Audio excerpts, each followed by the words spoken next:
Tight పక్క పెట్టండి. ప్రభునామమునకు స్తుతి కలుగును గాక. దేవదేవుని మహాకృపను బట్టి మరొక ప్రభు దినాన మనందరము కూడి ఆయన నామాన్ని స్తుతించి గణపరిచి ఆరాధించుటకై ప్రభు ఇచ్చిన ఈ కృపను బట్టి దేవదేవునికి మహిమాఘనత ప్రభావం చెల్లిద్దాం. ఈనాటి ధ్యానాంశంలో ఒక ప్రాముఖ్యమైన వాక్య భాగాన్ని మనం ధ్యానం చేయబోతూ ఉన్నాం. అదేదనగా విశ్వాసి అంటే ఎవరు? అందరూ విశ్వాసులేనా? ఇక్కడ ఇంతమంది ఉన్నాం కదా, ఎవరు ధైర్యంగా, ఎలాగా ధైర్యం అంటే అనుమానం లేకుండా, భయపడకుండా నేను విశ్వాసిని అని ఎంతమంది చెప్పగలను కదా? ఎందరూ ధైర్యంగా, భయం లేకుండా, అపనమ్మిక లేకుండా నేను విశ్వాసిని ఎంతమంది చెప్పగలం? అనేక మంది వెనుకంజ వేస్తాం, అనేక మంది భయపడతాం. ఎవరు విశ్వాసి? క్రీస్తు ప్రభుని అంగీకరించిన మాత్రం సరిపోయిద్దా? రక్షణ కోసమై నీవు నేనేం చేయనక్కర్లేదు. గుర్తుపెట్టుకోండి, రక్షణ అది దేవుని కృప, అది ఉచితము. కానీ రక్షింపబడిన పిదప నువ్వు విశ్వాసిగా ఒప్పుకున్న పిదప, మారిన పిదప విశ్వాసికి తగిన జీవితాన్ని ప్రభువు కోరుకుంటున్నాడు. ఓ మాట జ్ఞాపకం చేస్తాను చిన్నగా, మీకు అర్థం కావాలంటే. నువ్వు మంచి ధనవంతుడివి, మంచి ఉద్యోగస్తుడివి, మంచి స్థితి, ఉన్నత కుటుంబం నువ్వు ఉన్నావు. నీకు పిల్లలు ఉన్నారు, 2 పిల్లలు. ఆ పిల్లలు ఎలా ఉండాలి అని నువ్వు కోరుకుంటావు? నీకు తగ్గట్టుగా బ్రతకాలి, అంతే కదా? నీ స్థితికి తగ్గట్లుగా, నీకు అగౌరవం తీసుకొని రాకుండా, నీ కుటుంబానికి అగౌరవం తీసుకొని రాకుండా, వాళ్ళు నీ వలె ఘనంగా మంచిగా బ్రతకాలని ప్రతి ఒక్కరూ ఆశపడతారు. అదే ఆ బిడ్డలు నీ భయం లేకుండా చిన్నవాళ్ళుగా బానిసలైపోయి వారి ఇష్టానుసారంగా జీవిస్తుంటే నీకు బాధ కాదా? కొంత తల్లులు అంటారు, నువ్వెలా పుట్టావు నా కడుపున. ఎందుకు ఆ మాట వస్తుంది? వారికి తగినట్లుగా బ్రతకట్లేదు, కుటుంబానికి తగినట్లుగా, వారి పిలుపుకు, వారు ఎక్కడ పుట్టారో అది మర్చిపోయారు, వారి స్థితి మర్చిపోయారు. మనం కూడా అనేక సార్లు ఎప్పుడైతే క్రీస్తు ప్రభును అంగీకరించామో, ఆ రక్తములో కడగబడ్డామో, బాప్తిస్మము ద్వారా ఆయన కుమారులుగా మార్చబడ్డామో, దేవుని పిల్లలనే యోగ్యత దేవుడు నీకు నాకు ఇచ్చాడు. కొన్నిసార్లు మర్చిపోయి ఏం చేస్తున్నావు? మర్చిపోయి లోకములో కలిసిపోయి దేవుడు మన ప్రభు కొనుక్కున్న జీవితం వల్ల ఉండట్లేదు. తప్పిపోయిన కుమారులము. తప్పిన కుమారుడు ఎక్కడుంటున్నాడు ఇప్పుడు? పందులతో సహవాసం. ఎవరితోటి? పందులతో. ఎక్కడ ఉండవలసిన వాడు? తండ్రి ఇంటిలో, క్షేమకరమైన స్థితిలో, గౌరవంగా ఉండగలిసిన వాడు ఈరోజు రోడ్డున పనులతో పాటుగా చూసేవాళ్ళు ఏమంటారు? నువ్వేంటి, నీ బ్రతుకేంటి, నీ తండ్రి ఎలా ఉండేవాడు, నీ కుటుంబం ఎలాంటిది, ఎందుకు నీకు ఈ కర్మ అంటారంట. అలాగే విశ్వాసి అంటే ఎవరు? విశ్వాసి క్రీస్తు ప్రభువును అంగీకరించిన వారు, క్రీస్తు ప్రభువును రక్షకుని అంగీకరించి ఆయన ఒప్పుకొని ఆయన కుమారులుగా, కుమార్తెలుగా మార్చబడిన మనము మన జీవితాల్లో ఏ రీతిగా మనము బ్రతకాలని మనం పరమ తండ్రి కోరుకుంటున్నాడో ఆ రీతిగా మనము లేమో. అందుకే పౌలు గారు అంటున్నారు, నేను క్రీస్తును పోలి నడుచుకున్న ప్రకారము. ఎవరిని పోలి? క్రీస్తును పోలి. పుట్టినప్పటి నుంచి అలా ఉన్నాడు ఆ పౌలు గారు? చెప్పండి. అవసర కార్యములు వాక్యానికి వెళ్దాం ఒకసారి. అపోస్తల కార్య గ్రంథము 7వ అధ్యాయం చేద్దాం. ముందుగా 7వ అధ్యాయం. ఈ 7వ అధ్యాయంలో 54 నుంచి, వారి మాటలు విని కోపముతో మండిపడి అతనిని చూసి పండ్లు కొరికిరి.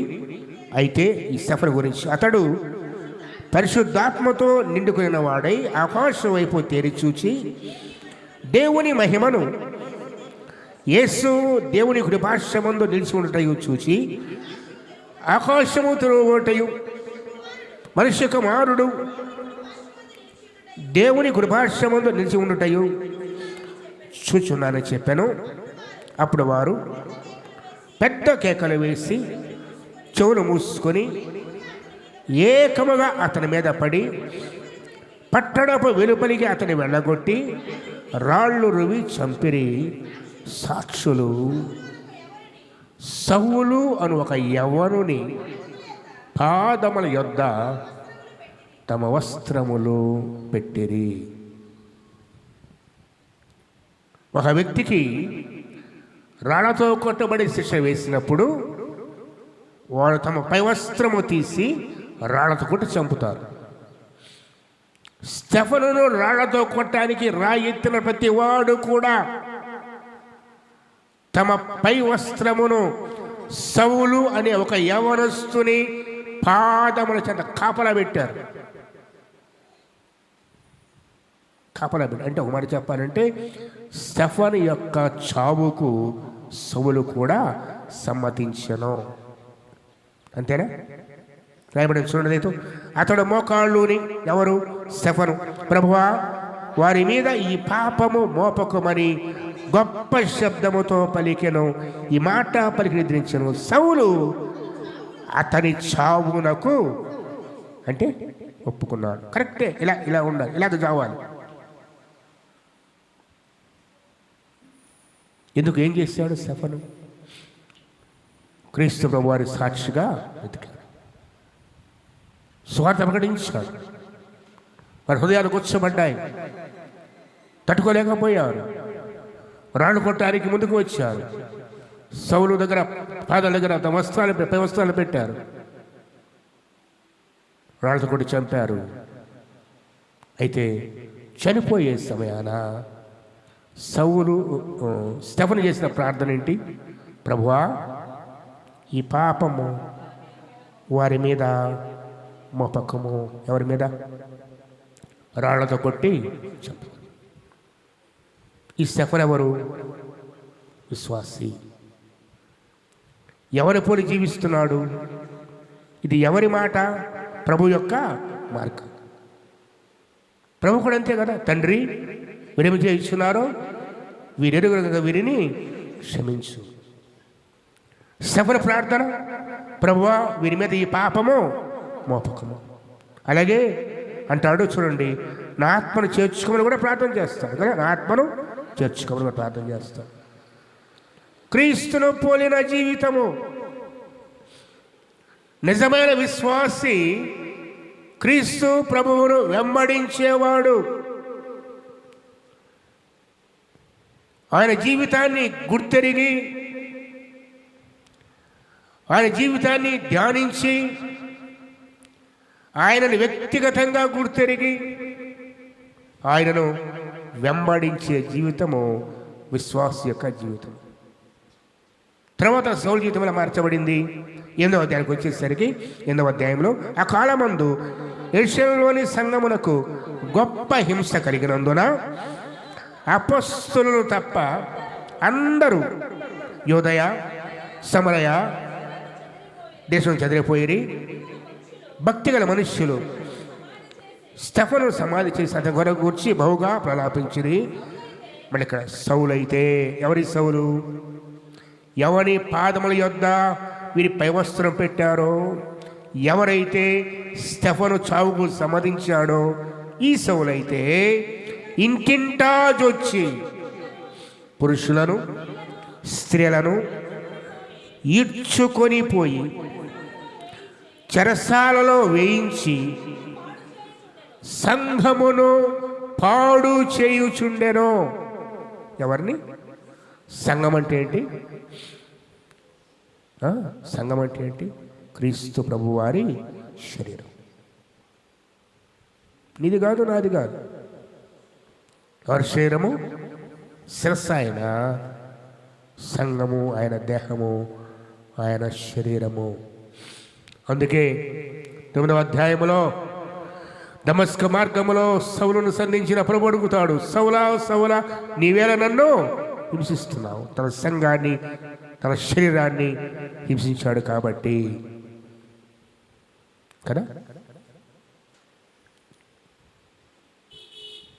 ఇలా ఉన్న సౌలు ఇక చివరికి తన జీవితం ఎలా మారిపోయిందంటే 9వ అధ్యాయం 1వ వచనం, 8వ అధ్యాయం మనం చూస్తాం. ఇంటింటా వచ్చి పురుషులను స్త్రీలను ఈడ్చుకొని పోయి చెరసాల వేయిస్తూ బాధ పెడుతూ ఉన్నాడు. 9వ అధ్యాయం 1వ చూస్తారు. 1 సౌలు ఇంకను ప్రభు యొక్క శిష్యులను బెదిరించుటయు. చివరికి ఎక్కడికి వచ్చిందండి? హత్య. నరహంతకుడైన. ఎవరిని చంపింది? విశ్వాసం, ఆయన శిష్యుల్ని. బెదిరించుటయు, చెరసాలను హత్య చేయుటయు, తనకు ప్రాణాధారము అంటే తన ఊపిరి. తన ఊపిరి ఏంటి? ఆ ఊపిరి సంఘాన్ని పాడు చేయటం. అలాంటి వ్యక్తి దమస్క మార్గములో ప్రభు చేత సంధింపబడి, నేను అనుకుంటాను కొన్నిసార్లు ఆలోచన చేస్తే, ఇంతగా సంఘాన్ని పాడు చేసిన వ్యక్తే ప్రభు కిందకు కావాలి. అప్పటికే 10 మంది అపొస్తలులు ఉన్నారు. మత్తయి కూడా వారితో చేర్చబడ్డాడు. ఎంతగా దేవుని సంఘాన్ని పాడు చేస్తూ, హింసిస్తూ, నరహంతుడుగా మారి బహుగా దేవునికి దూరమైపోయి దేవుని శరీరాన్ని, సంఘాన్ని హింసిస్తున్న ఈ సౌలే ప్రభు కిందకు కావాల్సి వచ్చింది కదా. గొప్ప ప్రశ్న. దేవుని ఎన్నికను మనం అడగలేము. దేవుడు ఎవరు ఎన్నుకుంటాడో అది ఆయన ఇష్టము, ఆయన చిత్తం. ఇలాంటి వారిని కూడా, శత్రువులను కూడా ప్రభు ఎన్నుకొని తన కోసం వాడుకుంటాడు అని సూచన. ఆయన పేరంటేనే పడని వారిని కూడా తనను వెంబడించేవారిగా,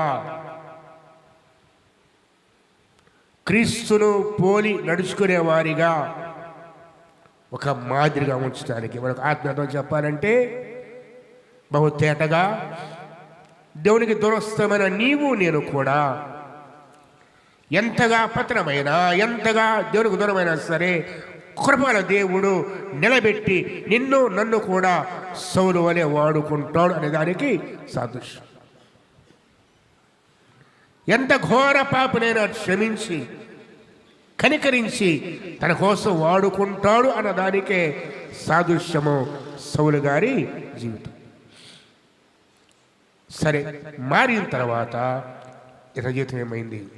9వ అధ్యాయం చూడదేతో మాట వచ్చిన, సౌలు ఇంకను ప్రభు యొక్క శిష్యులను బెదిరించుటయు, హత్య చేయుటయు, తనకు ప్రాణాధారమైనట్లు ప్రధాన యాజకుని యొద్దకు వెళ్ళి, ఈ మార్గమందున్న పురుషులనైనను స్త్రీలైనను కనుగొని ఎడల వారిని బంధించి యెరూషలేముకు తీసుకుని వచ్చుటకు దమస్కులోని సమాజం వారికి పత్రికలమని అడిగాను. అతడు ఎక్కడికి ప్రయాణం? కొన్ని ప్రయాణాలు జీవితాలు మారుస్తాయి కదా. కొన్ని ప్రయాణాలు జీవితాలు మారుస్తాయి. మొన్న చూసాం విమాన ప్రమాదం. 242 మంది 275 మంది వాళ్ళు అనుకున్నారండి చనిపోతారని. అసలు చదువుతుంటే వారి జీవితాలు వారి యొక్క ఎంత ఏడుపు వస్తుందంటే, ఒకే కుటుంబంలో 5 భార్యాభర్తలు డాక్టర్లు, 3 చిన్న పిల్లలు లండన్లో సెటిల్ కావడానికి మొట్టమొదటిసారి వెళ్తున్నారు. అదే చివరి.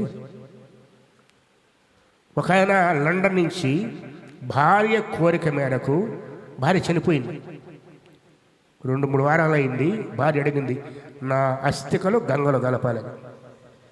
వచ్చాడు, కలిపాడు, భార్య కోరిక తీసుకుపోతున్నాడు. కొందరు ఈ దేశం చూడడానికి వచ్చారు, బై బై ఇండియా అని చెప్పి విమానం ఎక్కారు. అలాగే బై బై.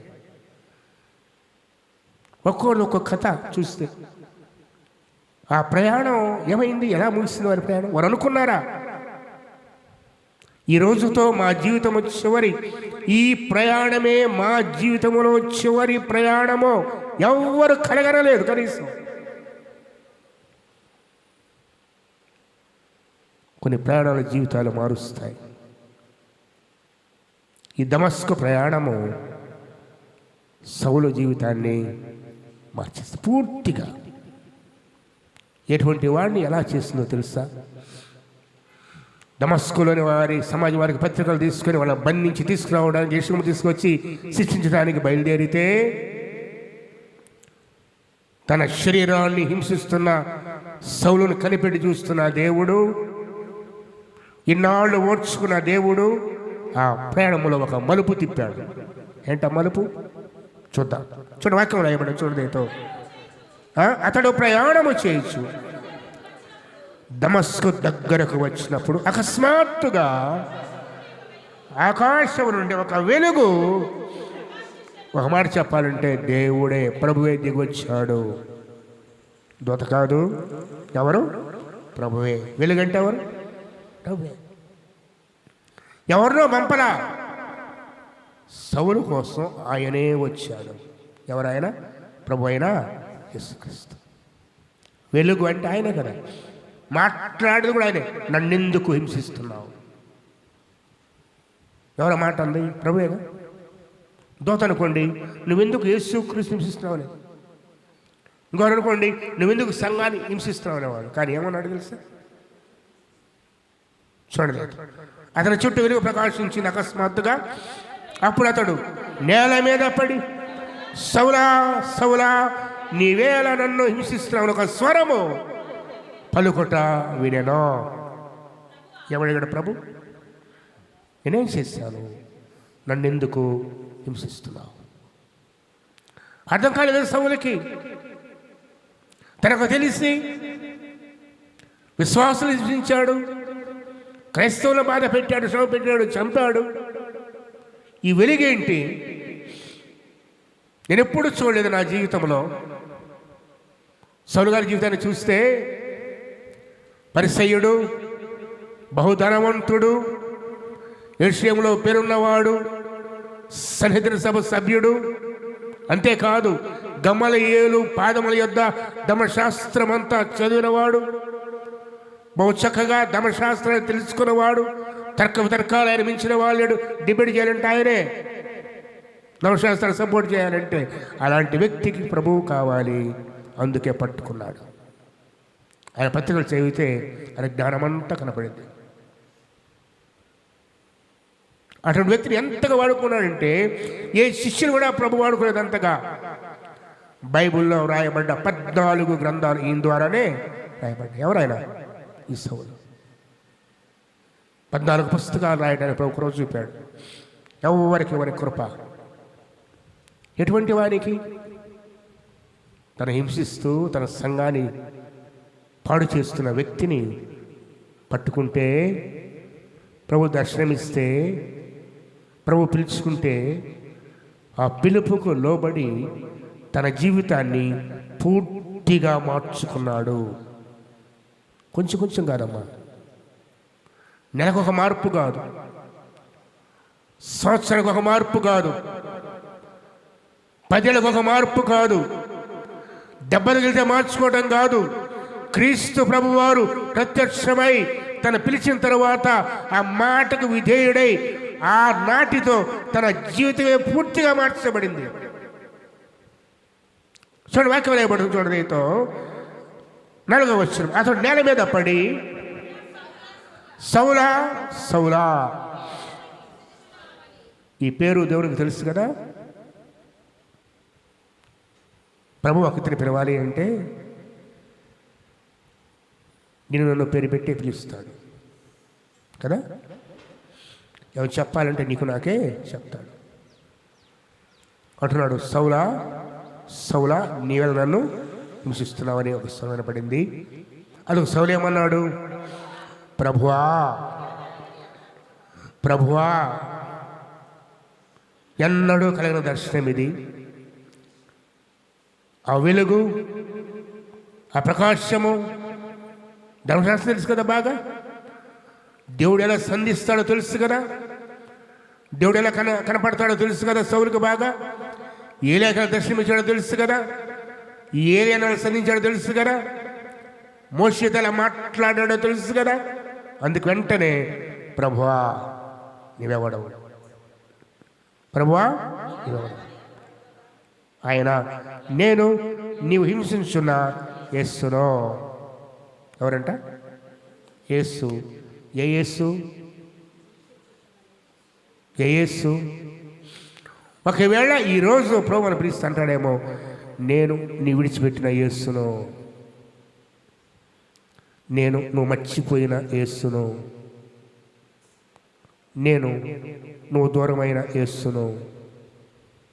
ఆయన మన స్థితి తన వాక్కు ద్వారా మాట్లాడతాడు కదా. సౌలుతో ఏమన్నాడు? నువ్వు హింసించే ఒక నిన్ను పిలవాలంటే ప్రత్యక్షమైన నీకు నాకు ప్రభు రాత్రి దర్శనంలో ఎప్పుడు వచ్చి లేదా నేరుగా వచ్చి మన పేరు పెట్టి పిలిచి ప్రభా ఎవరంటే ఏమంటాడు చెప్పండి? మన స్థితిని బట్టి. ఎవరు కుదురమయ్యావో ఆ యేసుని, ఎవరు మర్చిపోయావో ఆ యేసుని, ఎవరు ఎరుగునన్నావో ఆ యేసుని కదా. అడగడా? ఖచ్చితంగా అడుగుతాడు. ఖచ్చితంగా అడుగుతాడు. సౌలుతో ఏమంటున్నాడు? నువ్వు హింసించే యేసును. మరి నీతో నాతో ఏమంటాడో? ఒకవేళ నువ్వు ప్రేమించే యేసుని చెప్తే అంత సంతోషం కదా. నువ్వు సేవించే యేసుని అని అంటే ఇంకెంత ధన్యత. నువ్వు ప్రార్థించే యేసుని అంటే ఇంకెంత ధన్యత. అలా కాకుండా వేరొక మాట ఆయన నోట వచ్చిందా? విశ్వాసులమా? విశ్వాసులమా? కానీ కాదు. జాగ్రత్త, ఈరోజు పరిశీలించుకో. పౌలు దర్శించిన ప్రభువు నిన్నను కూడా దర్శిస్తాడు. చూస్తున్న దేవుడు ఆయన. వాక్యం ద్వారా గద్దిస్తాడు, వాక్యం ద్వారా హెచ్చరిస్తాడు, నీతో దర్శనాల ద్వారా మాట్లాడతాడు, నిన్ను సరిచేస్తాడు. నువ్వు ఆయనకు దూరం కావడానికి ఇష్టం లేదు. మనం ఆయన పిల్లలు, ఆయన సొత్తు. ఆయన కోసం బ్రతకాలి, ఆయన ఉద్దేశం అది. ఆయనలో నిలబడాలి ఆయన ఉద్దేశం అది. ఆయన ఫలించాలి, అది దేవుని చిత్తం అది. అలా కాకుండా ఆయన చిత్తానికి వ్యతిరేకంగా పోతూ ఉంటే ఊరుకునేవాడు కాదు ఆయన. చిన్నపిల్లడు రోడ్డు మీద పట్టుకోవడం, ఆటోలు తిరుగుతున్నాయి చూడండి. ఎవరు పట్టుకోండి, వదిలి పెట్టకూడదామట. ఆటోలు ఎన్ని పోతున్నాయి చూడండి. ఒకవేళ ప్రభు ఈరోజు నీ దగ్గరికి, నా దగ్గరకు వచ్చి ఏమైనా ప్రశ్న చేసుకుంటాడు తెలుసా? నీకు తెలుసు, నీ మనస్సాక్షికి తెలుసు. నువ్వు త్రోసి చేసిన యేసుని, నువ్వు లెక్క చేయని యేసుని, నువ్వు తృణీకరించిన యేసుని ఈ మాట అంటే ఏమైపోతావు? నువ్వు నేను సరిచేయబడతావు. ఈ మాట చెప్పగానే వాక్యం చూడండి.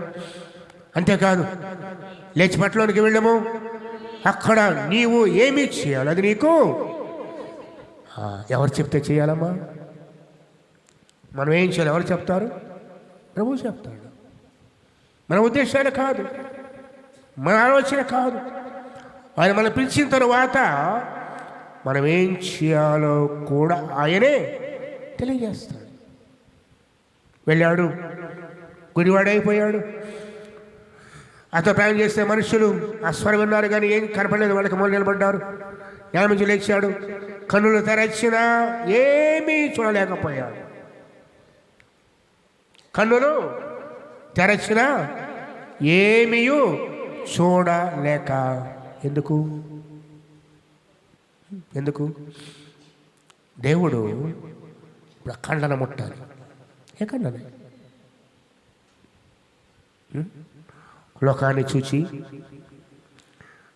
ప్రభువుకు వ్యతిరేకులను చూచి, ప్రభువును వ్యతిరేకించిన కళ్ళు, ఆ కళ్ళకు ఆపరేషన్ జరగాలి. ఆ పొరలు తీసేయాలి. పొరలు తీసేయాలంటే ముందు సౌలు గుడ్డివాడు కావాలి. ఏం కావాలమ్మా? గుడ్డివాడు. కళ్ళు తెరిస్తే ఏం కనపడ చీకటే. పక్కన వాళ్ళు పట్టుకున్నారు, పట్టణాన్ని తీసుకువెళ్ళారు. దమస్కులో 3 రోజులు ఏ వ్యక్తి అయితే సంఘాన్ని హింసిస్తున్నాడో, ఏ వ్యక్తి అయితే స్టెఫను రాళ్లతో కొడుతుంటే సమ్మతించాడో, ఏ వ్యక్తి అయితే క్రీస్తు సంఘాన్ని పాడు చేస్తున్నాడో, చంపుతున్నాడు విశ్వాసుల్ని, ఇప్పుడు ఆ వ్యక్తి ప్రార్థన చేయటం మొదలు పెట్టాడు. ఏం చేయటం? ఎన్ని రోజుల తర్వాత?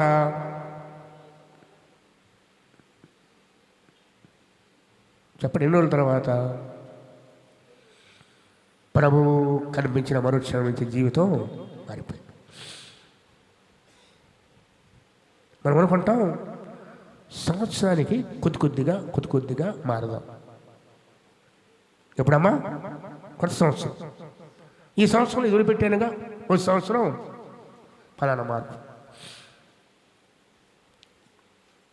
ఉంటా. వచ్చే సంవత్సరం ఎంతమంది ధైర్యంగా ఈ కాలం తెలిసి కూడా రేపు జనవరి 1న జనవరి 31 రాత్రి నేను సాక్ష్యం చెప్తానని ఎంతమంది ధైర్యంగా చెప్పగలరు? చెప్పండి మీలో నాలో. నేను చెప్పలేను, మరి మీరు చెప్తారా? ఎందుకని?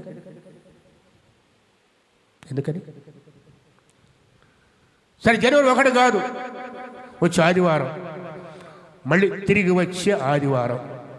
ఎన్ని రోజులు ఉన్నాయి? 6 రోజులు. నేను కూడా వచ్చే ఆదివారం కూర్చొని ఫలానా పాట పాడతాను, వచ్చే వారం ప్రార్థన చేస్తాను. ఎప్పుడు? వచ్చే వారం. ప్రభు అవకాశం ఉంటే వచ్చే వారం మందిరానికి పోతాలే. ఏ వారం? అందరూ అనుకొని ఏమైపోయారు? లేరు మన మధ్య. ప్రభువు దర్శనకాలం గుర్తెరగాలి. ప్రభువు గద్దించినప్పుడు ఆ క్షణములోనే జీవితాలు మార్చబడాలి. ఆ క్షణములో పక్కన వారు సౌలు పట్టుకున్నారు, తీసుకుని పోయారు. ఎక్కడికి? పట్టణంలో తీసుకువెళ్ళారు. తేడా పుస్తకం 9వ అధ్యాయం. కనుక వాడు సౌలు నేల మేయించి లేచి కళ్ళు తెరిచినాను, ఏమీ చూడలేకపోయారు. కనుక వారు అతని చెయ్యి పట్టుకొని దమస్కులోనికి నడిపించి అతడు 3 దినములు చూపు లేక. ఎందుకు పుచ్చుకుని అన్నది? చూపు పోయిందని కాదు, తెలుసా మీకు? ఎవడ మాటేమో 3 దినాలు చూపు లేదు, అన్నము పానము నీళ్లు కూడా తాగలేదు. ఎందుకో తెలుసా? ఉపవాస ప్రార్థన. ఏ ప్రార్థన? అమ్మా? ఎన్ని రోజులు? ఎందుకోసం?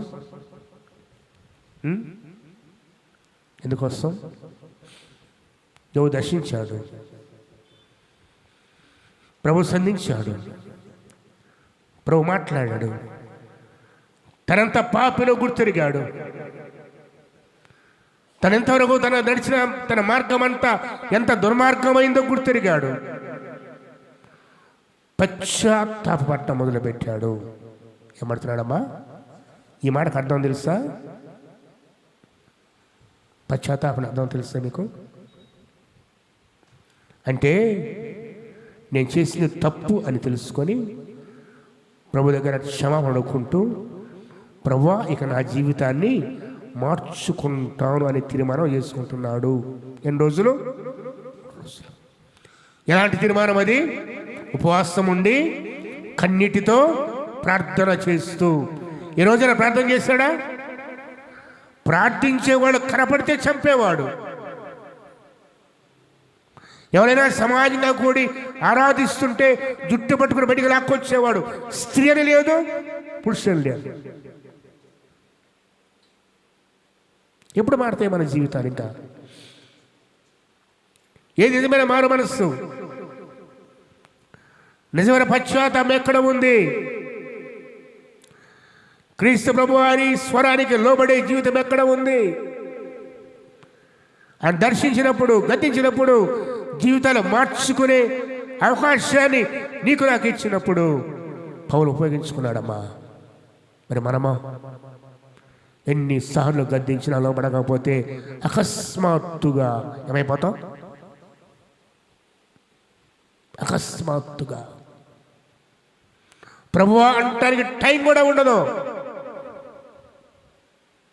సులువే దొంగన్నా 6 గంటలు ప్రభువుని చూస్తూ ఉన్నాడు. ఎన్ని గంటలు? 6 గంటలు. ఆ 6 గంటల టైమే అతని జీవితాన్ని మార్చింది. కొన్నిసార్లు 6 సెకండ్ల టైం కూడా ఉండదు నీకు నాకు. దేనికి? ప్రభువా క్షమించు అంటానికి. టీవీలో చూస్తూ ఉంటే విమానం పైకి లేచిన 30 సెకండ్లలో కూలిపోయింది. ఎన్ని సెకండ్లు అంట? 30 సెకండ్లు అంటే 7 నుంచి 6 నడిచేది.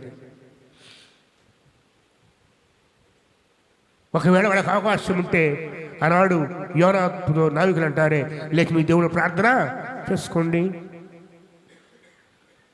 అందులో క్రైస్తవులు లేరా? విమానంలో ఉన్నారు. క్రైస్తవులుగా పిలువబడేవారు లేరా? ఉన్నారు. మరి వాళ్ళంతా పడలేకపోయి ఉంటారంటావా? ప్రశ్న. విశ్వాసులు ఉన్నారుగా, ప్రభువుని అంగీకరించిన వారు ఉన్నారుగా. ఆ చివరి క్షణములో వారి స్థితిని బట్టి, అంతే కదా, వారు ప్రభువుని అంగీకరించారా లేదా, అనుసరిస్తున్నారా లేదా, ఆయన వల్ల జీవిస్తున్నారా లేదా, వీటిని బట్టే ప్రభువుకి అంటాడు, ఎవడైనను నన్ను వెంబడింపగోరినా ఏం చేయాలంట? ఏం చేయాలి? ముందుగా వెంబడించుట. ఎవరిని? ప్రభువు. ప్రభుత్వ వరుసగా ధ్యానం చేస్తాం కొద్ది వారాలు ఇది అంశాన్ని, ఇది ఇంట్రక్షన్ అంతే. క్రీస్తును వెంబడించే జీవితాలు ఎలా ఉండాలో ప్రముఖమైన అంశం ఇది. మనసులో చేర్చుకోండి. వృధాగా పనివద్దు వాక్యాన్ని. అకస్మాత్తుగా చనిపోయిన వాళ్ళు మనం వింటున్నాం, ప్రమాదాలు చనిపోయిన వాళ్ళు వింటూ ఉన్నాం. ప్రపంచవ్యాప్తముగా నిమిషానికి 6,000 మంది చచ్చిపోతూ ఉంటారు. నిమిషానికి 6,000 మందికి పైన. దేవుని బట్టి నువ్వు నేను వాళ్ళు లేము. అలా చనిపోయిన వాళ్ళు క్రైస్తవులు కూడా ఉన్నారు. వారి పరిస్థితి ఏంటి? నిజంగా హృదయపూర్వకంగా సౌలు వలె పౌలు వలె ప్రభు వెంబడించారా, లేక నామకార్థమా? మనలాగా ఆదివారం బైబిల్ పట్టుకొని, ఆదివారం కీర్తన పుస్తకం పట్టుకొని, చక్కగా స్నానం చేసి ముసుగు వేసుకొని, మంచి తెల్ల బట్టలు వేసుకొని, తెల్ల చొక్కా తెల్ల బ్యాండ్ వేసుకొని, మధ్యాహ్నం వచ్చి స్తోత్రమయ్యా స్తోత్రమయ్యా స్తోత్రమయ్యా అని చెప్పి వెళ్ళిపోయి తిరిగి మిగతా 6 దినాలు ప్రభువును హింసించే జీవితాలుంటే, ప్రభువును బాధ పెట్టే జీవితాలుంటే, ఆయనకు లోబడిన జీవితం ఉంటే, ఆయన అనుసరింపని జీవితం ఉంటే, క్రీస్తు ప్రభువును పోలి నడుచుకునే జీవితం, మరి ముఖ్యంగా ఆయన స్వరూపంలోనికి మార్చబడిన జీవితం అనుకుంటే ఎలా వెళ్ళగల నిత్యత్వానికి? ఎలా వెళ్ళగలం? సౌలు జీవితాన్ని చూస్తే చేపట్టుకొని తీసుకువెళ్ళారు, పట్టణంలో తీసుకువెళ్ళారు. అతడు 3 దినములు చూపు లేక అన్నపానములేమి పుచ్చుకోవట్లేదు. అదే టైంలో ప్రభు అన్నయ్య ఒక శిష్యుని పిలిచి, దమస్కులో అన్నయ్య ఒక శిష్యుడు ఉన్నాడు. ఎవరైనా శిష్యుడంటే మన దృష్టిలో శిష్యుడంటే 12 మందే. కానీ మనందరం ఎవరము? మీరు వెళ్ళి సమస్త జనులను శిష్యులుగా చేయుడి, తండ్రి యొక్కయు కుమారుని యొక్కయు పరిశుద్ధాత్మ నామమున బాప్తిసం ఇచ్చి నేను మీకు ఏ ఏ సంగతులను బోధించుతునో వాటన్నిటినీ గైకొనవలెను వారికి బోధించుడి. ఎవరు శిష్యులు? ఇదిగో ఈ వాక్యాన్ని పట్టుకొని దాని ప్రకారం జీవించేవాడు, దేవుడు అంగీకరించి ఆయన మాట వినేవాడు. ఆయన మాట వినేవాడు, ఆయన శిష్యుడు. నమస్కారం శిష్యులు ఒక మాట చెప్పాలంటే సౌలు వచ్చింది వాళ్ళ కోసమే పత్రికలు తీసుకుని వచ్చింది. ప్రభువు తిరిగి అన్నయ్య దర్శించాడు. అన్నయ్యతో చెప్తున్నాడు, అన్నయ్య దగ్గరికి వెళ్ళి ఏమన్నా చూడదైతే దమస్కులో అన్నయ్యకు శిష్యుడు నేను ప్రభు దర్శనం ముందు అన్నయ్య అతని పిలువగా ప్రభువా ఇదిగో నేనున్నాను అంటే ప్రభుతో సహవాసం కలిగిన వ్యక్తి అయినా శిష్యుడు అంటే ఆయన స్వరాన్ని వినే వ్యక్తి. నా గొర్రెలు ఎప్పుడైనా ప్రభు స్వరం విన్నావా నువ్వు?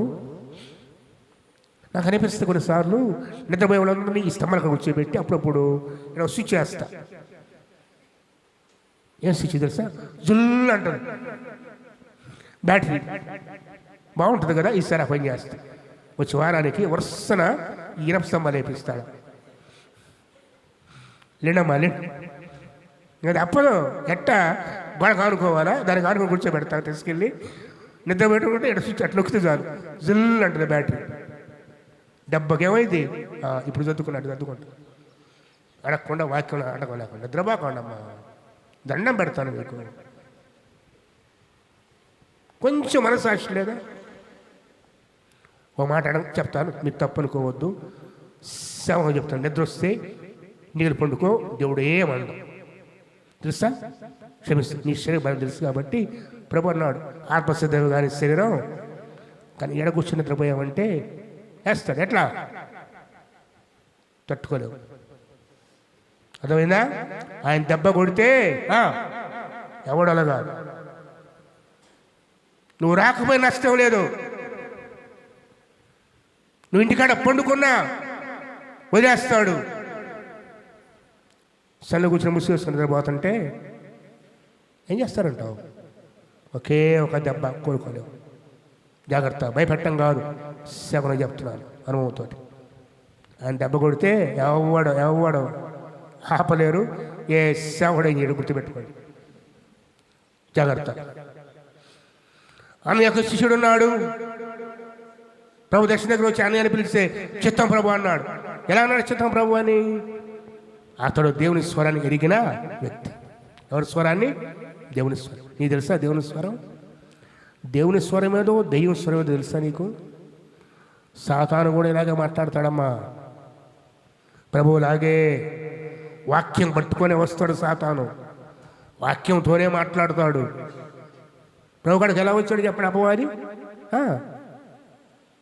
నువ్వు దేవుని కుమారుడు అయితే కిందకి దుక్కు, వాక్యంలో ఉన్న కదా కీర్తనలో నీ పాదం రాయడం చేతి మీద ఎత్తి పట్టుకుంటారు.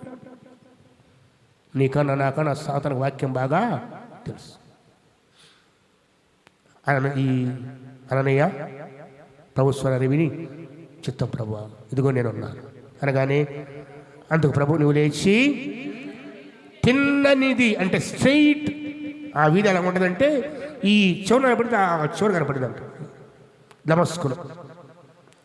ఆ వీధి పేరు తిన్ననిది, స్ట్రైట్ స్ట్రీట్. అది ఆ వీధికి వెళ్ళి యోధా అనువాని ఇంట తార్సువాడైన సౌలు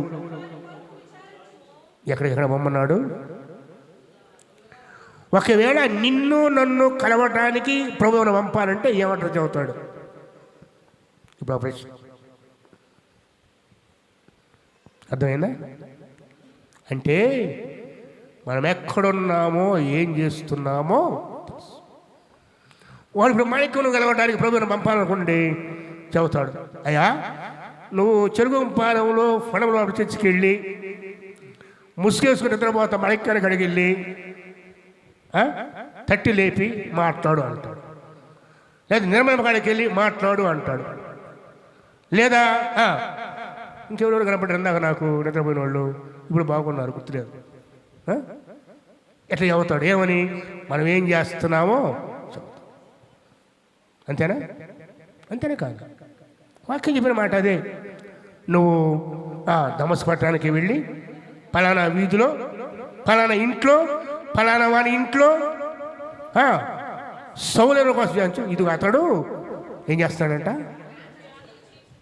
ఏం చేస్తున్నాడు చెప్పండి, చదవండి. అక్కడ ప్రార్థన చేయుచున్నాడు. అంటే మనం ఏం చేస్తున్నామో కూడా, ఎక్కడున్నామో కూడా, ఏ ఇంటిలో ఉన్నామో కూడా, ఏ వీధిలో ఉన్నామో కూడా ఎవరికి తెలుసు? ఎవరికి తెలుసు? ఎవరికి తెలియదు, కానీ ప్రభువుకి తెలుసు. అంతేనా? ఇంకా వేరే అభ్యంతరం లేదు. నువ్వు ఏ పని మీద వెళ్ళావో, ఏ పని మీద ఉన్నావో, ఏం చేస్తున్నావో, ఏం తింటున్నావో, ఏమి త్రాగుతున్నావో, ఏం మాట్లాడుతున్నావో, నువ్వు ప్రార్థన చేస్తున్నావా లేదా, దేంతో కాలక్షేపం చేస్తున్నావో, నీ జీవనాధారం ఏందో. ఒకప్పుడు సౌలు జీవనాధారం ఏందయ్యా? శిష్యుల్ని హింసించడం, హత్య. ఇప్పుడు జీవనాధారం ఏంది? ప్రార్థన. మారిపోయాడా లేదా? ఎలా మారాడు? నువ్వు మారావా లేదా? ప్రశ్న, మారావా లేదా? మన దగ్గరకు వచ్చాం, మంచి బైబిల్ కొన్నాం, బైబిల్ చేత పెట్టుకుని వచ్చాం. అంతెందుకు మందిరంలో ప్రార్థన అంటేనే దిక్కులు తిరుగుతావు, బయటికి తిరుగుతావే, ఇంట్లో ప్రార్థన చేస్తాను ఒప్పుకుంటాను నేను. వచ్చిన ప్రశ్న, మందిరంలోనే ఆయన సన్నిధిలోనే ప్రార్థన అనగానే ఏం చేయాలి చెప్పండి? ప్రార్థన అనగానే చెప్పండి, మోకరించాల్సి. నువ్వు దిక్కులు చూస్తా, వాళ్ళని చూస్తా, వాళ్ళతో మాట్లాడుతుంటే ఇంట్లో ప్రార్థన చేస్తావా? ఎవరు మోసం చేస్తున్నావు చెప్పు? మందిరమునే క్రమంలో నీవు, ఇంతమంది ఉన్నప్పుడే లెక్కలే నీవు వ్యక్తిగత ప్రార్థన చేస్తావా? నమ్ముతాడా దేవుడు? అది పరిస్థితి. అర్థమైందా? మోసమా కదా చెప్పండి? ఇంతమంది చూస్తుంటేనే దిక్కులు చూస్తున్నావు, ఇంతమంది చూస్తుంటేనే గుసగుస మాట్లాడుతున్నావు. ప్రార్థన అంటే ఇంతమంది చూస్తుంటేనే మందిలో క్రమంగా లేవు, మరి ఒంటరిగా నువ్వు ప్రార్థన చేస్తావా? వట్టి మాట. అంతేనా? ఎవరు ఒప్పుకోరు. 10 మందిలో పెట్టున్నాను, ఒకడు అంటాడు అది లేదా అంటాడు. జాగ్రత్త. ఎవరైనా మోసం చేసిన దేవుడు మోసం చేయలేం. సౌలు దర్శింపడ్డాడు, దేవుడు సంధించాడు. 3 దినాలు ఆహారం లేదు, నీళ్ళు లేవు. జబ్బొచ్చి కాదు, తన హృదయ జబ్బు తెలిసింది ఆయనకి. ఏ జబ్బది? హృదయం ఏంటంటే మోసకరమైంది, ఘోరమైన వ్యాధి. నా హృదయం సరిగా లేదు, నా శారీరక వ్యాధి కన్నా కూడా నా హృదయం ఉన్న వ్యాధి ఇది భయంకరమైంది అని పశ్చాత్తాపముతో దేవుని సన్నిధిలో హృదయాన్ని సరిచేసడం మొదలుపెట్టాడు. ఎవరు? మరి ఎన్నిసార్లు దేవుడు నిన్ను సంధించినా, వాక్యంతో గద్దించినా, వాక్యం ద్వారా మాట్లాడినా, ఏనాడైనా ఈ అనుభవం నీకు నాకుందా? ఈ అనుభవం, ఏ అనుభవం ఇది? పాపాలు ఒప్పుకొని పశ్చాత్తాపడి ఉపవాసం ఉండి మారు మనసు పొందే అనుభవం. నీవే ప్రజలు ఏం చేస్తారు చెప్పండి? చంద్ర రాజు కూడా సింహాసనం దిగి తమ పాపాల నిమిత్తమై, దుర్మార్గ నిమిత్తమై పశ్చాత్తాపడ్డారు. దేవుడు చేస్తానన్న కీడు చేయక మారాడు.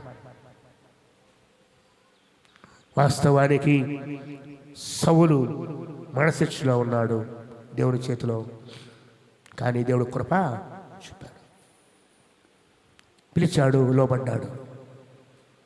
అనేది అంటున్నాడు ప్రభు, నువ్వు వెళ్ళు, దమస్కులో చంద్రమణ వీధికి వెళ్ళు, అక్కడ సిమోను వాని ఇంట తార్సు వాడిన సౌలు ఉన్నాడు, అక్కడ అది కనుక్కో, వెళ్ళు, అతను ప్రార్థన చేస్తున్నాడు. చుట్ట వాక్యానికి వెళ్దాం ఒకసారి. అతడు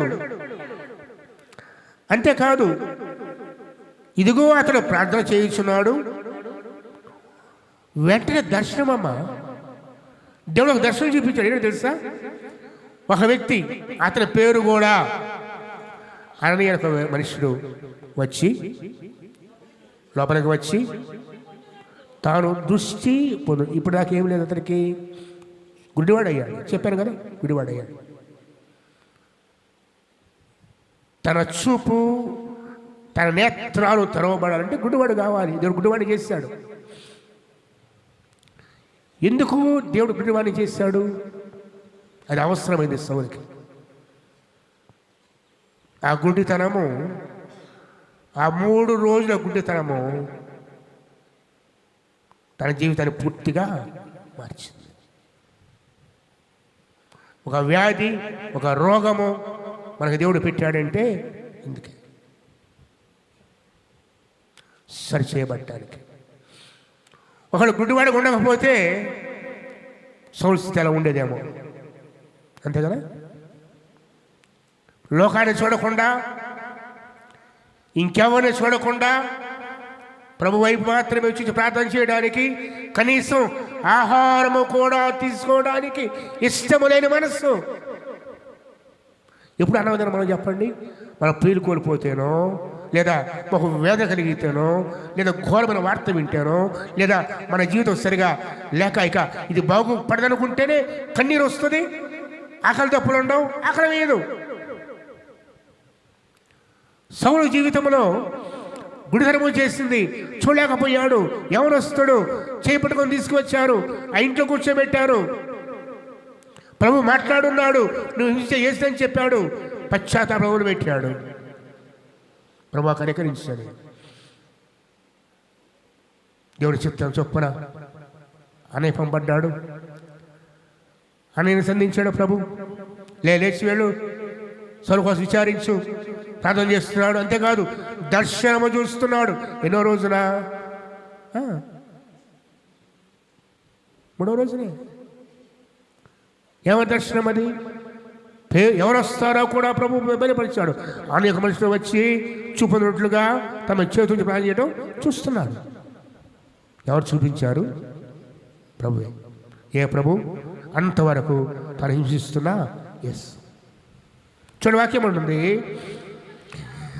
అతడు అననీయ ఒక మనుష్యుడు లోపలికి వచ్చి తాను దృష్టి పొందినట్లుగా తల మీద చేతులు రక్షించున్నాడని చెప్పాను. అందుకు అననీయ, ప్రభువా, ఈ మనుష్యుడు ఎవరు? ఈ మనుష్యుడు సౌలు అనే ఈ వ్యక్తి యెరూషలేములో ఉన్న నీ పరిశుద్ధులకు ఎంతో కీడు చేసిన మేము విన్నాము. ఇక్కడ కూడా నీ నామాన్ని బట్టి ప్రార్థన చేయ వారందరినీ బంధించుటకు అతడు ప్రధాన యాజకుల వలన అధికారం పొంది ఉన్నాడని ఉత్తరం ఇచ్చాం. ఎవరిని బంధించడానికి వచ్చాడు? ఇప్పుడు ఏం చేస్తున్నాడు? ఇది మారు మనసు అంటే. ప్రార్థన చేసేవాళ్ళు బంధించడానికి వచ్చాడు. ఇప్పుడు ఈయన ఏం చేస్తున్నాడు? ప్రార్థన చేస్తున్నాడు. అంతవరకు ప్రార్థన అసహ్యము, ఇప్పుడు ప్రార్థన తన జీవితం ఊపిరి అయింది. ఇదే కదా మారు మనసు అంటే. ప్రభు చెప్తాడు తర్వాత చక్కని మాట. అందుకు నువ్వు వెళ్ళమో అన్య జనులు ఎదుటను, రాజులు ఎదుటను, ఇశ్రాయేలు ఎదుటను నా నామమును, మా యేసే నామం మంచిది సులభం కాదు. యేసు క్రీస్తు నా ప్రభు అని అందరిలో ప్రకటించడం సులభం కాదు.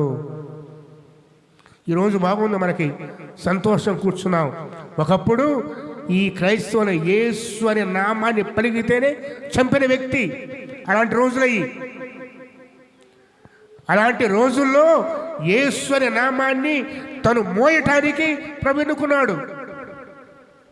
అంత సులభం కాదు యేసు అనే నామాన్ని మోయటం. నీలాగా నాలాగా యేసయ్యా యేసయ్య పాట పాడటం కాదు. ఆయన నామాన్ని భరించడం అంటే ఆయన నామం కోసమై అవమానమైన, శ్రమైన, చివరికి మరణానికి కూడా సిద్ధపడాలి. ఇది వాక్యం చెప్పమాట. చూడమంటాడు. అందుకంటాడు చూడండి. అందుకు ప్రభు నీ వెళ్ళము అన్యజనులు ఎదుటను, రాజులు ఎదుటను, ఇశ్రాయేలు ఎదుటను నా నామము భరించుటకు ఇతడు నేను ఏర్పరుచుకొనిన పనిముట్టు సాధనమై ఉన్నాడు. అంతేకాదు ఇతడు ఏ నామము? యేసు అనే నామము కొరకు ఎన్ని శ్రమలు. ఈరోజు అందరు చెప్తున్నారు యేసే దగ్గరికి రా, అంత ఆశీర్వాదమే. బిడ్డలు లేరా? అప్పులు పోవాలా?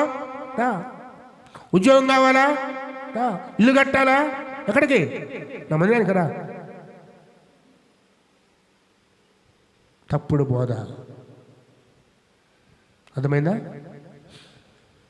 ప్రభు కనికరిస్తే జరిగింది, కానీ ముందు కావాల్సింది ఆయన నామం కోసం శ్రమపడే జీవితం. అందుకే యేసయ్య అంటే మనం పై పైన కొట్టుకుంటూ పోతున్నాం, శ్రమలు రాకుండా. నిజమైన విశ్వాసి, నిజమైన పిలుపు ఆయన నామం కోసము ఎన్ని శ్రమలైనా, చివరికి మరణమైనా సరే సంతోషంగా చూడమంటాడు. ఇతడు నా నామం నిమిత్తమై ఎన్ని శ్రమలు అనుభవించాలో నేను ఇతనికి చూపుదు, నేను అతనితో చెప్పాను. ఎవరు అనుభవించాలంట? ఎవరు అనుభవించాలి? శ్రమలు. ఎందుకోసం? యేసు అనే నామం. విశ్వాసిగా ఉంటూ మందిరంలో స్థిరపడి ఆయన చిత్తాన్ని నెరవేరుస్తూ ఆయన శిష్యులో జీవించే అనేక మంది శ్రమ రాగానే, కష్టం రాగానే, ఇబ్బంది కలగగానే, ఇది నష్టం కలగగానే ముందు వదిలిపెట్టేది ఈ యేసు అనే నామమే. అంతే కదా? ప్రభువునే దూషించేది, నిందించేది ప్రభువునే. ఎందుకు చేసావు ప్రభువా? ప్రశ్నించే అధికారం నీకు నాకు లేదు. ఫస్ట్ మనం అడిగే మాట ఇదే, ఎందుకు ప్రభువా, ఎందుకు ప్రభువా, ఎందుకు ప్రభువా. ఎప్పుడైతే మన నోటి నుంచి ఆ మాట పోద్దో అప్పుడు దేవుడు కారణం చేస్తాడు. ఎందుకు అనే మాట నీ నోట, నా నోట. ప్రభు అంటాడు, నా నామనిమిత్తము ఎన్ని శ్రమలను చూపిస్తాను. ఎన్ని శ్రమలు వచ్చాయి తెలుసా? కళ్ళలో కూడా ఊహించినావమ్మా. అసలు సౌలు గారు ఇన్ని శ్రమలు పడ్డారా అని ఆలోచిస్తేనే భయం కలిగింది. కొన్ని పత్రికలు చూడండి ఏమంటుందో. వారు హెబ్రీయుల ఎన్నో వచ్చిన హెబ్రీ 11:22. వారు హెబ్రీయుల, నేను హెబ్రీయుడిని. వారి ఇశ్రాయేల, నేను ఇశ్రాయేలుడిని. వారి అబ్రహాము సంతానమా, నేను క్రీస్తు పరిచారకుడిని. నేను మరి ఎక్కువగా క్రీస్తు పరిచారకును, మరి విశేషముగా ప్రయాసపడితిని. అనేక పర్యాయములు. ఎందుకు చెరసాలలో? ఆస్తుల కోసం కొట్టుకున్నా, దొంగతనం చేశా. ఎందుకు వాడు చెరసాలకి? స్వార్థ ప్రజలు. అనేక సార్లు చెరసాలలో ఉంటుంది. లెక్కలేని సార్లు కొట్టబడ్డాను, దెబ్బలు తిన్నాను. అనేక మార్లు ప్రాణాపాయము. ఎన్నిసార్లు కొట్టబడుతున్న దెబ్బలు? ఒక్కసారి 5 సార్లు. ముమ్మారు బెత్తములు కొట్టబడ్డాను. ఒకసారి రాళ్ళతో కొట్టబడి చనిపోయండి, ఊడిబడి ఇచ్చేస్తున్నారు. రాళ్ళతో కొట్టబడి తిని అసలు ఇన్ని శ్రమతో బతుకుతాడా? ఇంకో మాట నాకు అనిపిస్తే, ఇన్ని శ్రమలు 5 సార్లు 5 సార్లు 1 దెబ్బలు కొట్టబడ్డాడు, ప్రాణాపాయ స్థితులు, 3 సార్లు బెత్తలు కొట్టబడ్డాడు, రాళ్ళతో కొట్టబడ్డాడు. రాళ్ళతో కొడితే ఎలా ఉంటుంది చెప్పండి? తలబైరిద్ది, కాళ్ళు దూగుతాయి. రాళ్ళతో కొట్టబడ్డాడు, ప్రాణాపాయం, సముద్రంలో ప్రాణాపాయం. అసలు ఇన్ని శ్రమల్లో ఎలా బ్రతికాడు? నాకు ప్రశ్న వస్తుంది.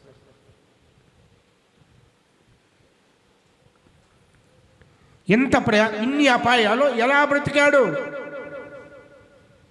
చెప్పండి.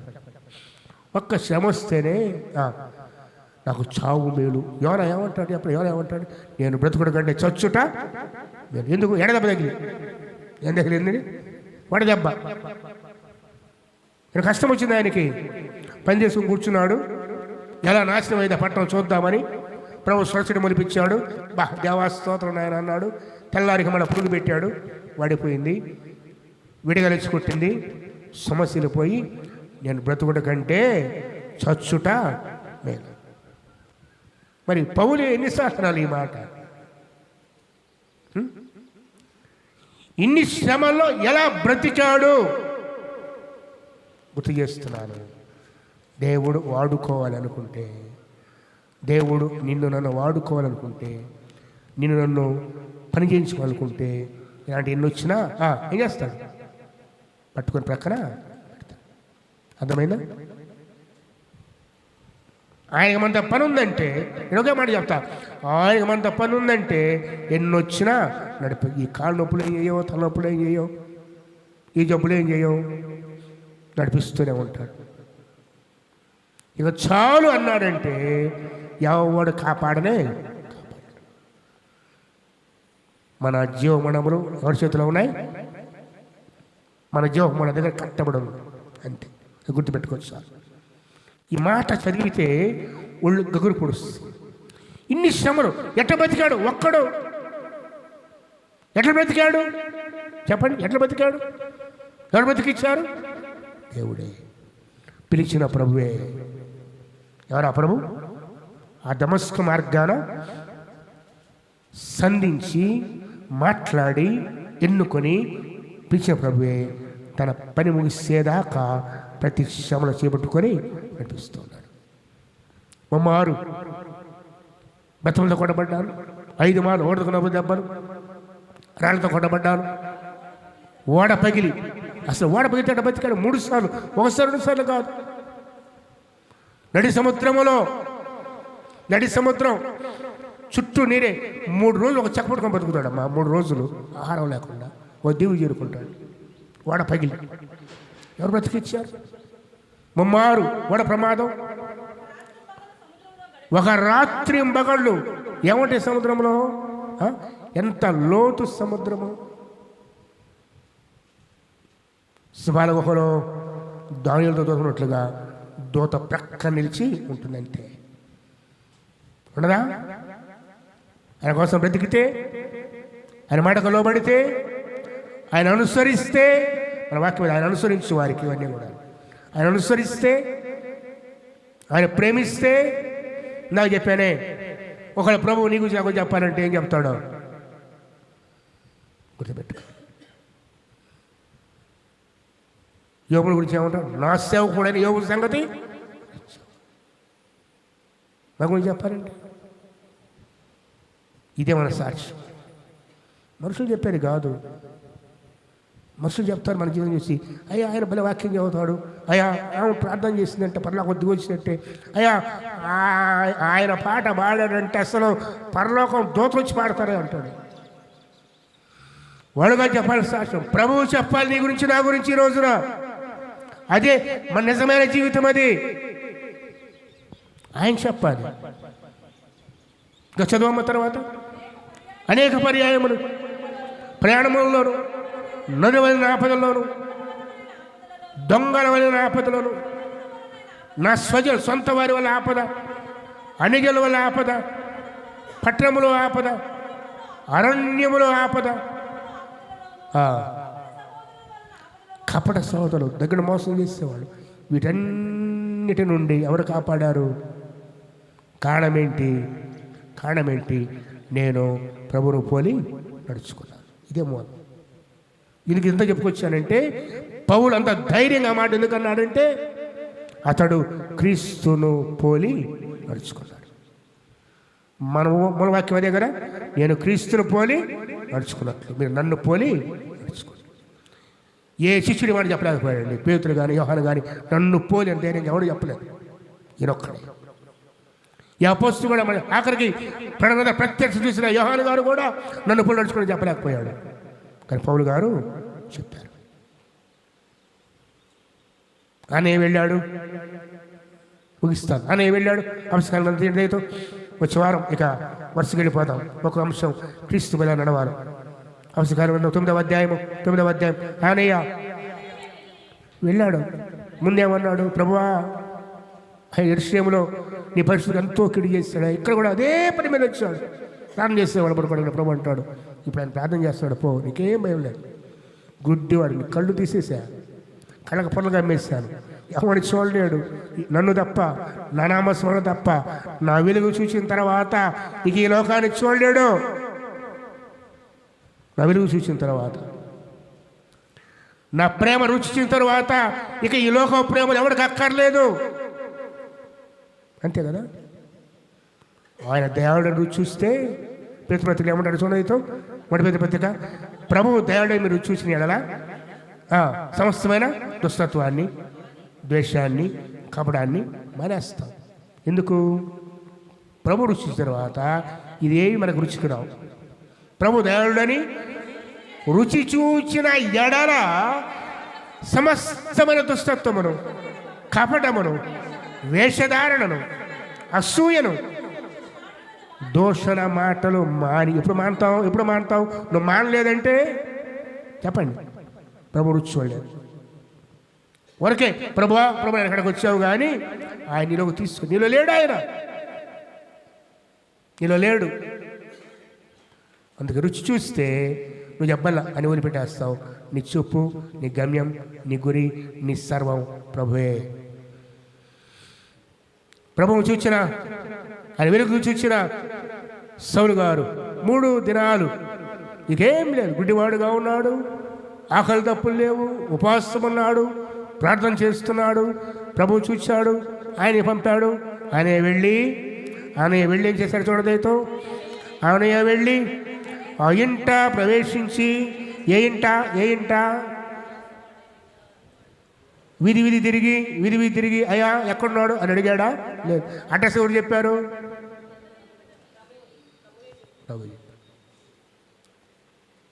అడ్రస్ ఎవరు చెప్పారు? వీధి పేరు, ఇంటి నెంబర్తో సహా, అంతే కదా? ఊరి పేరు, వీధి పేరు, ఇంటి అడ్రస్, ఇంటి నెంబర్ సహా. అలా ఉత్తరం రాసి నేరుగా వస్తాను. నేరుగా వచ్చాడు అన్నయ్య. వచ్చేసరికి ఏం చేస్తున్నాడు? అని ఆయన ప్రవేశించి అతని మీద చేతులుంచి, సౌలా, ఒకప్పుడు శత్రు ఇప్పుడు ఏమైపోయాడు? సహోదరుడా, నీ వచ్చిన మార్గములో నీకు కనబడిన ప్రభు అయినా యేసు నీవు దృష్టి పొంది రెండవది ఏంటి చేయాలా? పరిశుద్ధ ఆత్మతో నింపబడినట్లు. అర్థమైందా? దేవుని పనులు ఎలా ఉంటాయో? నువ్వు మారు మనసు పొందిన తర్వాత ప్రభువు తన ఆత్మతో నింపి నడిపించే దేవుడు, అంతే కదా? నువ్వు దృష్టి పొందాలి. ఈ లోకము, ఈ యుగ సంబంధమైన దేవత మన మనోనేత్రములకు ప్రభువును చూడకుండా, ప్రభు కార్యాలు చూడకుండా గుడితనం కలగజేస్తూ ఉంది. ఆ పొర రాలిపోవాలంటే ప్రభువే కావాలి, ఇంకెవరి వల్ల. మంచి కంటి డాక్టర్ కావాలంటే మధురై కూడా పోతాం. మన ఆసియా ఖండంలో మధురై హాస్పిటల్ లేదు. ఆడైనా ఫెయిల్ అయిద్దేమో కానీ ప్రభువు కానీ కంటి ఆపరేషన్ చేశాడంటే ఇక వేరే వాడి చేతి చూడకూడా. కొంతమంది అడుగుతారు, అన్నా టీవీ సరి కనపట్లేదు, కంటి ఆపరేషన్ చేయించుకోవాలంట. దీనికంట ఏం కనపట్లేదంట? టీవీ బొమ్మ సరి కనపట్లేదంట, డాక్టర్ అడిగి పోదాం. టీవీ బొమ్మ సరి కనపట్లేదు, ఏం కావాలి ఇప్పుడు అంటే ఏం చూడటానికి? అద్దాలు వేయించుకొని, ఆపరేషన్ చేయించుకొని, మంచి గనసు వేయించుకొని, 4 రోజులు నల్లకద్దాలు పెట్టుకొని, అవి దియంగానే నల్లకద్దాలు పెట్టి కూడా టీవీ చూస్తాం కదా? చూస్తున్నా, మిమ్మల్ని అందరూ చూస్తున్నానుగా. మీరు నేర్పించే పాఠాలు నాకు, మీరు నేర్పించే పాఠాలే. నల్లకద్దాలు పెట్టుకుని కూడా అన్న ఇంకా బోజరగా ఉందన్న. ఏంటిది? నువ్వు ఒక వారం ఆగమ్మా, సెట్ అయింది. కంటికి వేరే కంట్లో పడ్డప్పుడు వేరే విషయంలో పడితే అది అడ్జస్ట్ కావాలా? అబ్బే తెల్లారికి మళ్ళీ చూడాలంటే ఎట్ట? ఒక రోజులోనే ఆపరేషన్ చేయించుకున్నాను, 20,000 30,000 పెట్టా, ఇంకా సరి రాదంటే ఎట్ట? ప్రభు గారు ఆపరేషన్ చేసిన కళ్ళకి ఇంకా ఈ లోకాన్ని చూడం. ఎవరు చూస్తాం? ప్రభు. అందుకే ఈ ఆపరేషన్ కాదు, ప్రభువా నా కళ్ళు తినడం ప్రాణం చేయమన్నారు. ఎవరిని? ప్రభుని అడగాలి. చక్కన పాట, కనులు తెరువుమయ్యా. గుర్తుందా పాట? ఉచివారం మాడు, కనులు తెరువుమయ్యా ప్రభువా, కనులు తెరువుమయ్యా. చక్కని పాట జ్ఞాపకం చేస్తున్నాను. సౌలు గారు గుడ్డివారయ్యారు. ఎవరు ఆపరేషన్ చేశారు? ఎవరి ద్వారా? ఆయన పంపించి అనే వచ్చాడు, తన మీద చేతులు ఉంచాడు, ప్రార్థన చేశాడు. చేయగానే చూడండి అంటాడు, అని వెళ్ళి ఆయన ప్రవేశించి అతని మీద చేతులు ఉంచి సౌలా సహోదరుడా, నీ వచ్చిన మార్గములో నీకు కనబడిన ప్రభువుని యేసు నీవు దృష్టి పొంది పరిశుద్ధాత్మతో నింపబడినట్లు నన్ను పంపినాడని చెప్పాను. అప్పుడే అతని కనుల నుండి త్వరల వంటివి రాలగా. ఎప్పుడు అనుభవం నీకు వచ్చింది? పొరలో రాలిపోయాయి, పొరలో దృష్టి కలిగి చూపు పొంది లేచి పిల్లలు చూడాలి, ముందు ఎవరిని చూడాలి, ఈ కాదు ఏం కావాలంట. 3 ఉపవాసం తర్వాత లేచి బాప్తిస్మం పొంది తరువాత ఆహారం పుచ్చుకొని బలపడను. ఇది కదా మారు మనస్సు అంటే. ఇలాంటి జీవితాన్ని కదా నీ నుండి నన్ను ప్రభు కోరుతుంది. క్రీస్తును వెంబడించే జీవితానికి వచ్చేసాడు. ఇంకా ఆయన అంటాడు, ఇక ఈ కన్నులతో నా ప్రభువు తప్ప మరేది చూడను. ఈ చేతులు ఒకప్పుడు సంఘాన్ని హింసించాయి, పాడు చేశాయి, దేవుని కోసం వాడాలి. ఈ కాళ్ళు సంఘాన్ని హింసించడానికి పరిగెత్తాయి, ఇప్పుడు ఆయన కోసం పరిగెత్తాలి. ఆయన చేసిన ప్రయాణం ఎవరు చేయలేదమ్మా. ఈరోజు కూడా ఎవరు చేస్తున్నారు? ఏ అవకాశం లేని ఆ రోజుల్లోనే ఒక్కసారి అంత్యోక్య నుంచి బయలుదేరాడంటే 3 ఏళ్ళు 200 మైళ్ళు ఓడల మీద నడుచుకుంటూ అరణ్యాలు తిరుగుతా స్వామి నుంచి సంఘాలు స్థాపిస్తా మళ్ళీ వచ్చేవాడు. ఓ సంవత్సరం మళ్ళా పోయేవాడు, మళ్ళీ ఒక సంవత్సరం రెస్ట్ మళ్ళా పోయేవాడు. ఎవరు పరిచయం చేయలేరు. ఏ అపొస్తలుడు కూడాను, ఏ శిష్యుడు కూడా. 3 స్వార్థ ప్రయాణాలు, 3 ఖండాలు. అప్పుడు 3 ఆసియా, ఆఫ్రికా, యూరోప్ అంటే 3 ఖండాలు స్వార్థ వెళ్ళిపోయింది. ఎవరి ద్వారా? ఒకే ఒక వ్యక్తి. ఎవరా వ్యక్తి? వారు మనసు పొందిన, మమ్మల్ని చెప్పాలంటే ప్రభువును వెంబడించిన, ప్రభువును మాదిరిగా కలిగి బ్రతికిన సౌలు గారి ద్వారా. రోజు మన జీవితం ఏంటి ప్రశ్నించుకున్నావు ఒక్కసారి. ప్రభు వెంబడిస్తున్నావా? ప్రభు గారు చెప్తాను, నేను క్రీస్తును. చూడండి, మడుకొద్ది పత్రిక 11వ అధ్యాయం 3వ వచనం, నేను క్రీస్తును పోలి నడుచుకున్న ప్రకారము. నేను క్రీస్తును పోలి అంటే క్రీస్తు వలే. ఒక మాట చెప్పి ముగిస్తాను. ఈరోజు మనకు మాదిరి ఎవరు అంటే ఈ లోకంలో గొప్పవాళ్ళు. ఆఖరికి ధనవంతుడు కూడా 5 ఫాలోయర్లు ఉన్నారు. ఎవరు? తన అన్నదమ్ములు. చనిపోయి పాతంలో ఉన్నాడు, చూసారా? ధనవంతుడు 5 సహోదరులు అన్న మార్గంలో ఉన్నారన్నమాట. ఆయన ఎప్పుడు నడుచుకుంటున్నారు. అందుకే అన్నాడు, అయ్యా వీళ్ళు వాళ్ళకి చెప్పారు, వాళ్ళు నాలాగే బతుకుతున్నారు, మనలాగే బతకాలని బతుకుతున్నారు, వాళ్ళు కూడా ఇక్కడికే వస్తారని. ఈరోజు ఎవరిని పోలి నడుచుకుంటున్నావు? ఒక ప్రశ్న. విశ్వాసిగా, నిజమైన విశ్వాసం అయితే, నిజమైన మనసు రక్షణ నీకుంటే, నిజంగా నీ నేత్రాలు తెరవబడితే, క్రీస్తు సంఘంలో చేర్చబడి, ఆయన రక్తంలో కడగబడి, ఆయన సొత్తుగా మార్చబడి, ఆయన కుమార్తె అయితే నీవు నీ ప్రభువును పోలి నడుచుకుంటావు. వచ్చే వారం ఎలా ప్రభువులు నడుచుకోవాలో, పౌలు గారు ఏం చెప్పాడో, స్వార్థలు ఏం చెప్పబడ్డాయో, పత్రికలు ఏం చెప్పబడ్డాయో ధ్యానం చేద్దామని ఒక అంశాన్ని ప్రభుత్వ అంశం మీద గుర్తు చేసుకోండి. ఒకప్పుడు దోషకుడు, హింసకుడు, హానికరుడు, ఇప్పుడు ప్రభువులు నడుచుకుంటున్నాడు. క్రీస్తు రకంలో మనం కూడా అన్యాయస్తులమే, దుర్మార్గులమే. మంచితనంలో ఏమాత్రము లేదు. పాపము, ద్వేషము, కోపము, అసూయ, సమస్త దుష్టత్వం మనం నిండి ఉన్నాం. క్రీస్తు ప్రభు ఎరక్కమునుపు అన్యాయం చేసాం, అక్రమం చేశాం. కానీ ఎప్పుడైతే ప్రభువును అంగీకరించావో, ఎప్పుడైతే క్రీస్తు ప్రభువుని హృదయంలో చేర్చుకున్నావో, దేవుని పిల్లలుగా పిలువబడ్డావో, మనము మన ప్రభువును పోలి నడుచుకోవాలి. ప్రభు చిత్తమై ఉంది. ఈరోజు ఎలా ఉంది మన జీవితం? పౌలు గారి వలె క్రీస్తును పోలిన జీవితమా, లేదా లోకంలో గొప్ప వ్యక్తుల మాదిరిగా ఇప్పుడు వెళుతూ ఉన్నావా? జాగ్రత్త పరిశీలించుకుందాం. పౌలు గారి జీవితాన్ని పూర్తిగా ఈరోజు ప్రభుని ముందు ఉంచాడు.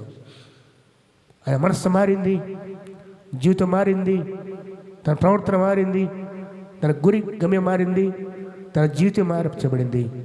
ఈరోజు మన జీవితాలు ఎలా ఉన్నాయి పరిశీలించుకుంటూ, వాక్య విలువలు సరి చేసుకుంటూ, ఈ దినమందైనా పశ్చాత్తాపడి ఉపవాసం ఉండి ప్రార్థించి దేవదేవునికి జీవితాలు, కుటుంబాలు, హృదయాన్ని అప్పగించి ఆయన చిత్తములో క్రీస్తు ప్రభువును అనుసరించి ఆయన ప్రేమించి ఆయన పనులు నడుచుకుందాం. అట్టి కృప తండ్రి, కుమార, పరిశుద్ధాత్మ దేవుడు నీకు నాకు మన దగ్గర దయచేయనుగాక ప్రార్థన చేసుకుందాం. తల వంచుడితో మోహన్ చుండగా ప్రతి వాక్యం కోసమై ఏదో ఒకటి ప్రార్థన చేయమని కోరుతున్నాను.